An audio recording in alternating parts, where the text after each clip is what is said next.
کوئی چیز کام نہیں آئے گی. اسی لیے ہمارے سالے کے بعد کا بہوا مومنون، ہمارے سالے کے بعد وہ مومن بھی ہونا چاہیے.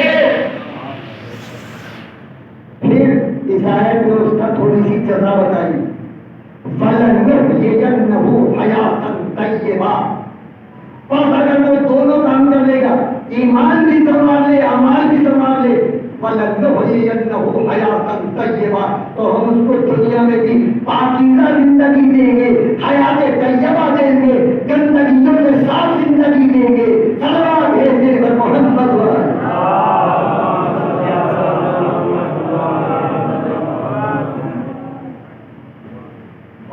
اسلام کی نظر میں معاف کیجیے گا، میں پھر اس بات کو اپنی دوسرے جملوں میں بہت بدلوں گا، گھبرا نہ جائیں.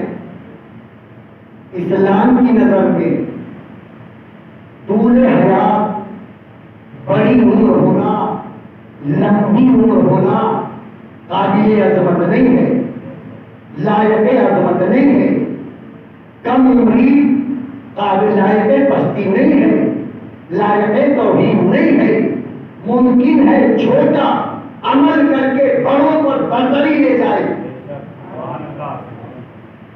نہیں آپ نہیں پہنچی تو میں دوسرے لفظوں میں پہنچاؤں. اگر طول حیات حفاظتوں میں لپٹی ہوئی ہو، گناہوں میں لپٹی ہوئی ہو، بد تہذیبیوں میں لپٹی ہوئی ہو، تو وہ شیطانی حیات بن کے، ابلیسی حیات بن کے قابل لعنت ہوا کرتی ہے. سبحان اللہ. اگر مختصر سی حیات طہارتوں میں لپٹی ہوئی ہو تو وہ اصغری حیات بن کے قابل تسلیم و سلام ہوا کرتی ہے. سلام کہتے ہیں محمد.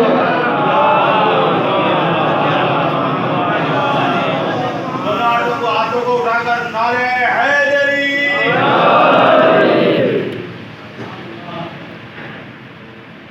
اگر لمبی عمر لائق بد ہوتی تو ابلیس سب سے زیادہ لمبی عمر رکھتا ہے، مگر چونکہ وہ حیات حفاظتوں میں لپٹی ہوئی ہے، لعنتوں کی مستحق ہوگی. علی اصغر 6 مہینے کا بچہ ہے مگر حیات طہارتوں میں لپٹی ہوئی ہے. آج بھی دنیا جھک کے سلام کرتی ہے. تو آپ اصغری حیات کے مالک بنو، ابلیسی حیات کے نہیں. سلام بھیجنے پر محمد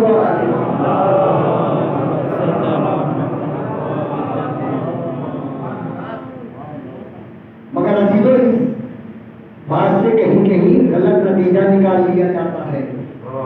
کہیں اس سے بزرگوں کے احترام میں کمی نہ ہو جائے. بزرگ ہوتا ہے، 3 طریقے سے یہ حدیث وارد ہوئی ہے. صلوات علیہ محمد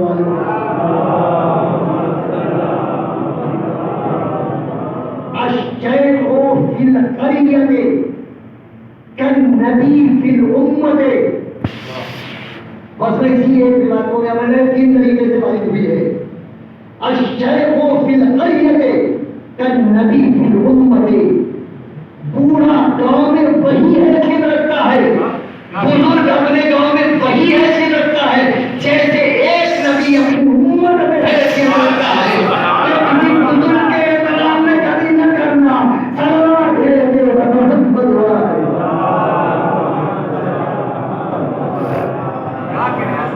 واہ واہ واہ. سبحان اللہ. کہیں میری بات سے کسی بزرگ کے احترام میں کمی نہ ہو جائے.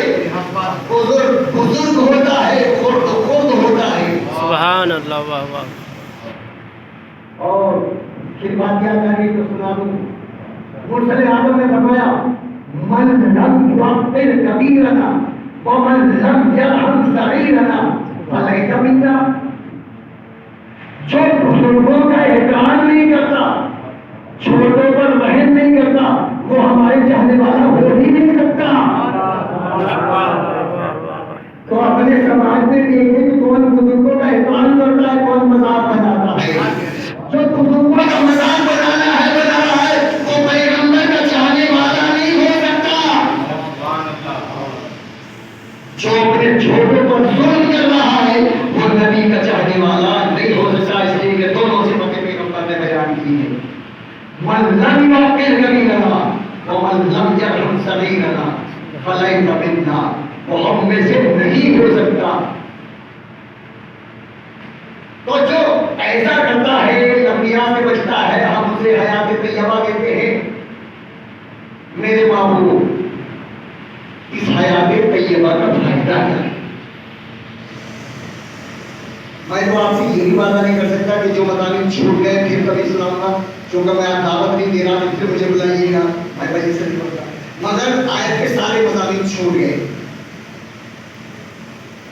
پروردگار، اس حیات طیبہ کا فائدہ کیا ہے؟ انہوں نے کہا جو پاکیزہ زندگی گزارے گا، انبیاء سے پرہیز کرے گا، وہ حیات طیبہ، ہم اسے حیات طیبہ دے دیں گے، باقی پاکیزہ دے دیں گے، حیات دیں گے۔ قرآن نے پڑھ کے کہا سون علم ترا کیف ضرب اللہ مثلا کلمۃ طیبۃ۔ ارے اگر حیات طیبہ ہوگی تبھی تو وہ کلمہ طیبہ تک پہنچے گا، اس لیے کہ ہمارا کلمہ کلمہ طیبہ ہے۔ اگر تمہاری حیات طیبہ نہیں ہے تو کلمہ طیبہ نہیں ملے گا، الفاظ مل جائیں گے، مفہوم نہیں مل سکتا۔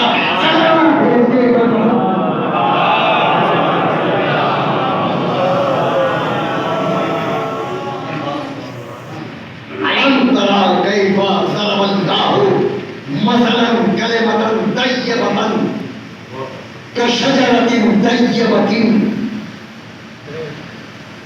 کیا تم نے نہیں دیکھا کہ ہم نے کلمہ طیبہ کی مثال کیسے بیان کی ہے؟ کشجرۃ طیبہ، کہ جیسے پاک و پاکیزہ درخت۔ ویسے تو شجر کے معنی سے بھی جانتے ہوں گے، شجرہ شجر سبھی جانتے ہیں، شجر کہتے ہیں پیڑ کو۔ کشجرۃ طیبۃ، کلمہ طیبہ کی مثال شجر طیبہ کی ہے۔ اگر حیات طیبہ ہوگی تو کلمہ طیبہ ملے گا، کلمہ طیبہ ملے گا تو شجر طیبہ کا سایہ ملے گا۔ سلام بھیجتے محمد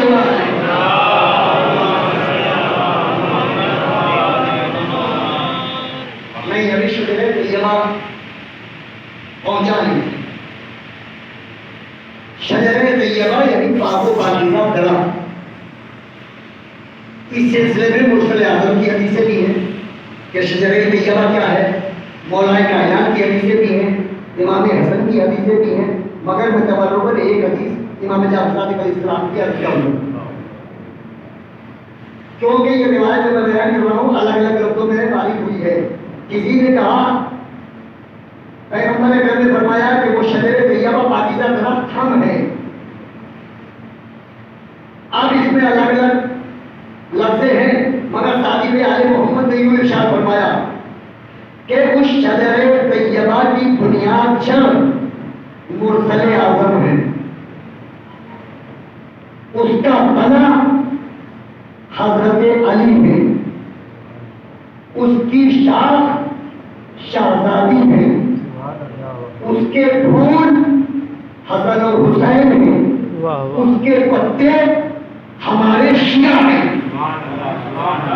سبحان اللہ۔ اور کسی میں کہا گیا ہے حدیث میں اس میں کہ تنا علی ہے، شہزادی پھول ہے، حسن و حسین شاخیں ہیں، حسن و حسین پھول ہیں، اور 11 امام 9 امام اس کی شاخیں ہیں۔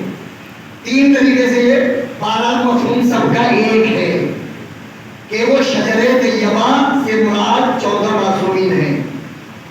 جڑ، رسول، شاخ، تنا حضرت علی، شاخ فاطمہ زہرا، پھول حسن و حسین، پتے شیعہ۔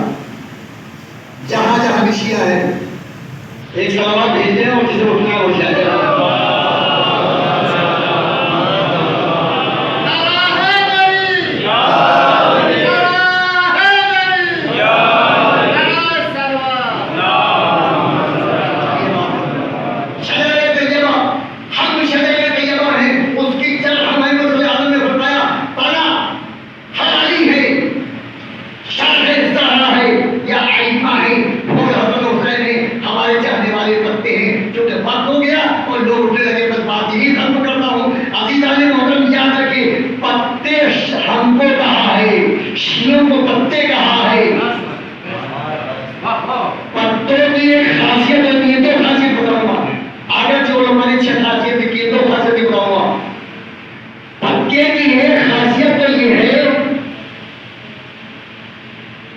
کہ وہ اپنے درخت کا پتہ دیتا ہے.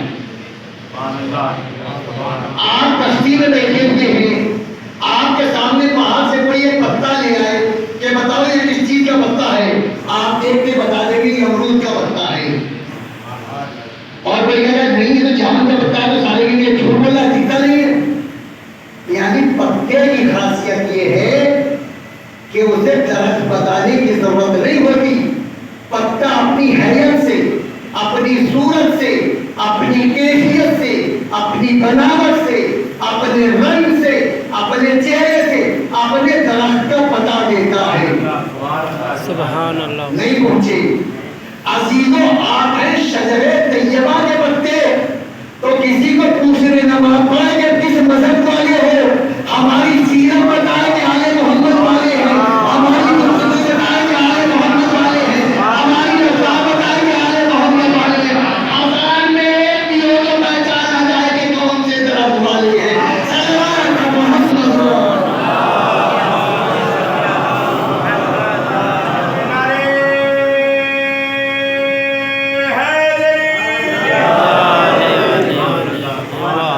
سبحان اللہ. واہ واہ. پتے کی صفت ہے کہ وہ اپنے درخت کا پتا دیتا ہے. تو اگر ہم شجر طیبہ کے پتے ہیں تو ہمیں اپنی کردار سے, اپنی ساکھ سے, اپنی رفتار سے, اپنے اعمال سے ایسا ہونا چاہیے کہ اگر 100 میں بھی چلا جا رہا ہو تو بتائیے کہ شجر طیبہ کا پتا جا رہا ہے, یا آل محمد کا محب جا رہا ہے, یا امیر المومنین کا چاہنے والا جا رہا ہے. اسی کو تو امام نے بار بار کہا ہے, قولوا لنا سیلا ولا تقولوا لنا شیئا, اے ہمارے چاہنے والے تم ہمارے لیے مائی سے سینے بننا, مائی سے رسوائی نہ بن جانا. کوئی دیکھ کے یہ کہے کہ یہ پاکیزہ درخت کے پتے ہیں, کوئی دیکھ کے یہ نہ کہے کہ یہ کیسے چاہنے والے ہیں جن کی آبادی ہے. صلوات ہے محمد وعلی.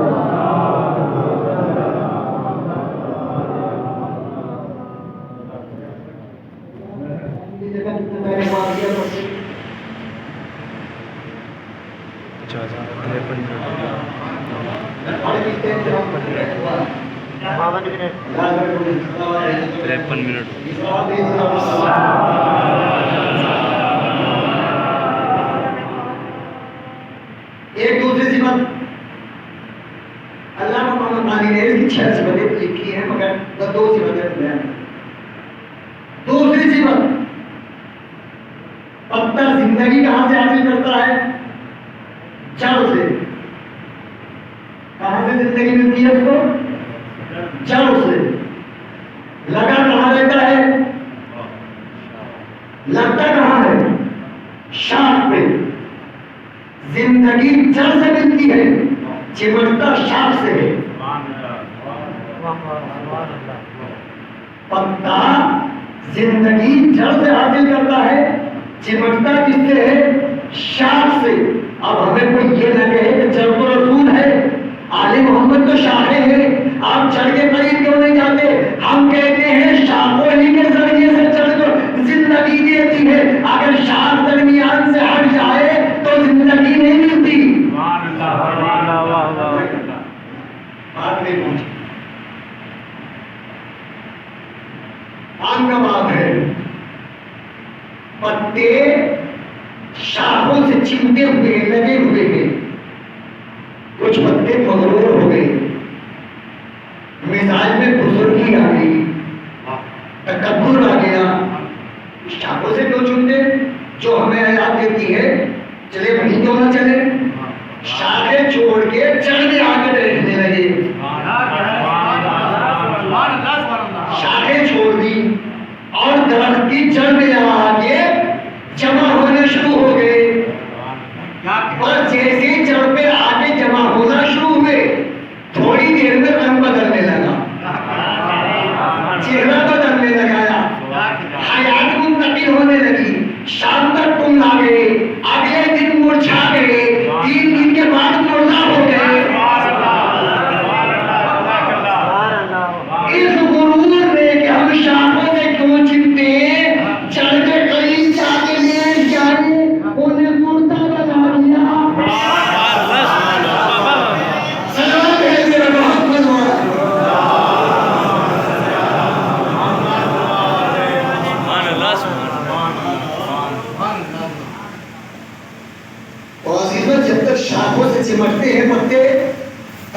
زندہ رہتے ہیں, شاداب رہتے ہیں, صورتیں باعونت ہوتی ہیں.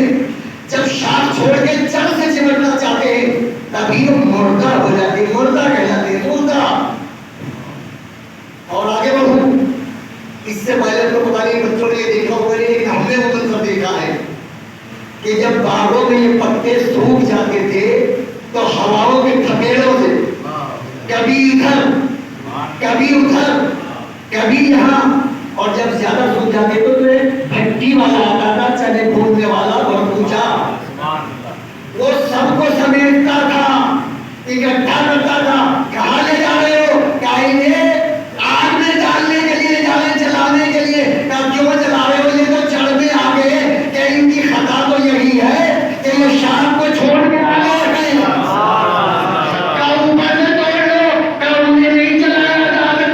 شام ہو کے چمٹے ہوئے ہیں. سلام بھیجیے محمد.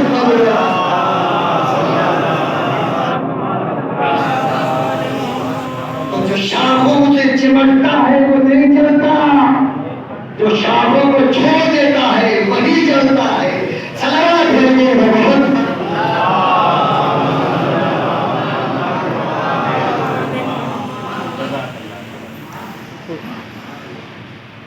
عزیزان محترم, یہ اتنا طیب شجرہ ہے, مگر یاد رکھیے اس کے لیے قرآن میں اور بھی بہت سی مثالیں ہیں, مگر میں تو پوری آیت کا ترجمہ آپ کو نہیں سنا سکتا.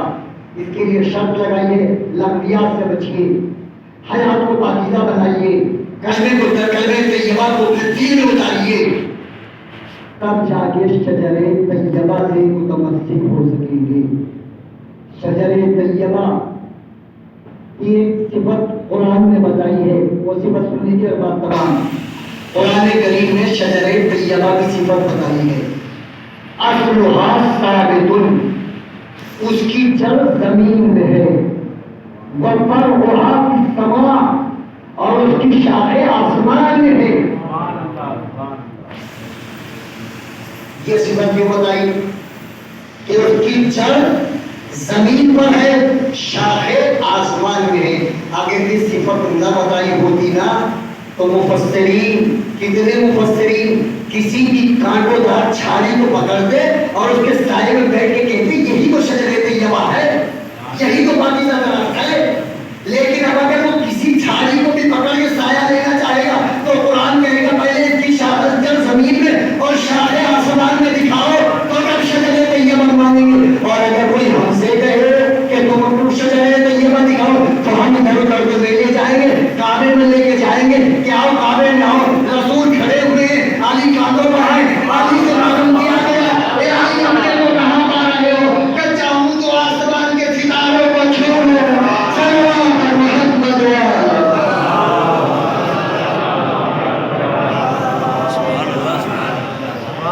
کوئی صفت نے ہر خاردار جھاڑی کو شجر طیبہ ہونے سے بچا لیا. یہ اور بات ہے کہ مسلمان آدمی کسی کانٹوں والی جھاڑی کو شجر طیبہ سمجھتا رہے, ورنہ شجر طیبہ اور ہے, خاردار جھاڑیاں اور ہیں. اصلها ثابت وفرعها فی السماء, یہ اصل ثابت ہے اور ایسی ثابت ہے کہ اگر تم اسے منقطع کرنا چاہو تو جسد و سر میں جدائی کر سکتے ہو, اس کی حیات میں جدائی نہیں. بس عزیزوں, ایک روایت پڑھوں اور شاد اور شاد کے لیے کہہ دوں کہ یہ وہ خزانہ ہے جس میں جذبہ انسان محبت گھٹی میں ملایا جاتا ہے, جس میں جذبہ الفت و وفا گھٹی میں ملایا جاتا ہے. آقا کافی نے ایک روایت لکھی ہے کہ امام حسین علیہ السلام بچپن میں کے عالم میں, بس عزیزوں میں بیسک مسائل پہلے سے کو پڑھتا ہوں اور کیوں پڑھوں گا. آقا کافی لکھتے ہیں کہ بچپنا ہے امام حسین علیہ السلام کا, شہزادی زینب کا بھی بچپنا ہے. امام حسین نماز صبح پڑھ کے آگے صحن خانہ میں لیٹ گئے, نیند آ گئی, سورج طلوع ہونا شروع ہوا,